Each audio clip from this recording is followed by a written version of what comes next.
itu harus bisa membuat aksi di masyarakat yang kuat.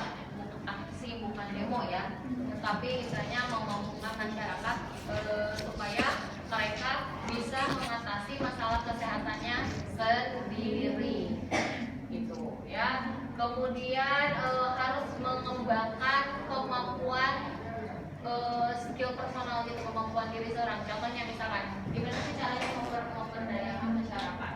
Kita mau progres, kita harus lihat potensi yang ada di masyarakat itu apa sih. Misalkan ternyata di masyarakat A ada kelompok tani, maka manfaatkan kelompok tersebut untuk bisa membantu. Karena tadi progres itu tidak hanya di bidang kesehatan saja ya, istilahnya semua sektor harus berkaitan atau harus membantu. Karena kalau hanya dari petugas kesehatan saja, ya nggak bisa.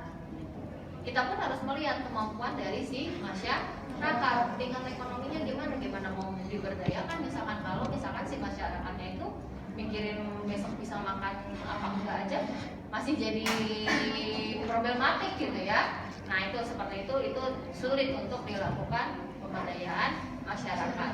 Jadi dari masyarakat yang tadi mikirin sehari ini bisa makan atau enggak, lihat potensi yang lainnya atau di lingkungan tersebut ada nggak sih yang punya potensi yang lebih baik. Misalkan ternyata ada pengusaha, dekati, lakukan advokasi. Advokasi itu dilakukan di dalamnya adalah ada teknik melobi dan bernegosiasi. Artinya mencari dukungan untuk melakukan pemberdayaan masyarakat tadi, untuk membantu atau mencari dukungan itu bisa berupa materi ya kan, bisa juga berupa sarana atau prasarana yang dibutuhkan kayak gitu. Kalau misalkan kalian langsung mau melakukan pemberdayaan masyarakat ke masyarakat yang nggak punya kemampuan, misalnya tadi mikirin besok bisa makan apa enggak aja, itu masih jadi permasalahan, itu nggak bisa. Tetapi lihat potensi di wilayah, kan nggak semua kali di lingkungan tersebut semua penduduknya problematiknya itu gitu, enggak ya. Tetapi lihat potensi, ada ibu-ibu yang bisa bikin kue misalkan, buat kelompok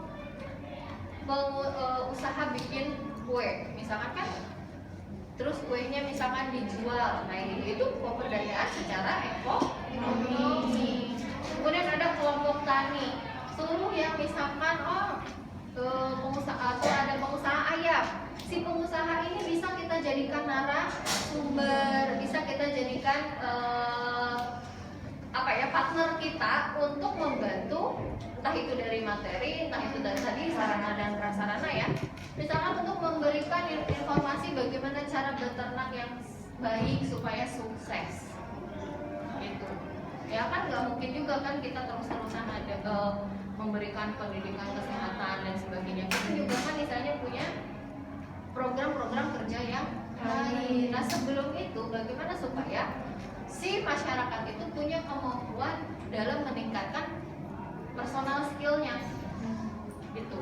Ini dilihat potensinya, ada ibu-ibu nih yang bisa bikin kue, suruh si ibu tersebut ngajarin ke beberapa kelompok, misalkan ke ibu-ibu pengajian, terus dijuallah secara bersama-sama, keuntungannya dibagikan secara bersama-sama kayak gitu. Jadi harus melihat potensi yang ada di wilayah tersebut ya, supaya dalam mengembangkan personal skill atau kemampuan masyarakat tadi bisa ada bantuannya gitu. Gak bisa kalau cuma petugas kesehatan sendiri, gak bisa.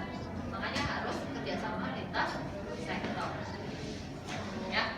Misalnya tadi kelompok tani, nah berarti kita ke dinas pertanian nih, ajak kerjasama menggunakan ya tadi teknik lobby, negosiasi, punya proposal yang bagus, program yang bagus, pasti akan